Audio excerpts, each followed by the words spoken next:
Hello! ఈరోజు మేము మీకొక అద్భుతమైన కథ చెప్పబోతున్నాం. దాని పేరు హ్యాపీ పెద్ద బుద్ధి. ఇది ఒక చిన్న ఏనుగు కథ. చూడండి. ఒక అడవిలో హ్యాపీ అనే చిన్న ఏనుగుండేది. హ్యాపీ చాలా మంచిది, అందరితో ఫ్రెండ్లీగా ఉండేది. ఒకరోజు అడవిలో పెద్ద చెట్లు పడిపోయి దారి మొత్తం బ్లాక్ అయింది. అన్ని జంతువులు భయపడి, అమ్మా, ఇప్పుడు మనం ఎలా వెళ్ళాలి అని ఆలోచించాయి.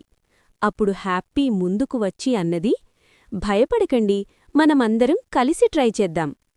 చిన్న చిన్న జంతువులు, రాయళ్ళు, కొబ్బరికాయలు తెచ్చారు. హ్యాపీ తన బలం మరియు బుద్ధి వాడుకొని చెట్లని పక్కకి మెల్లగా తోసింది. చూస్తూ ఉండగా దారి క్లియర్ అయింది.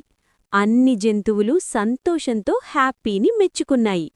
హ్యాపీ నవ్వుతూ చెప్పింది, కలిసి పనిచేస్తే ఏ సమస్య అయినా ఈజీగా సాల్వ్ అవుతుంది.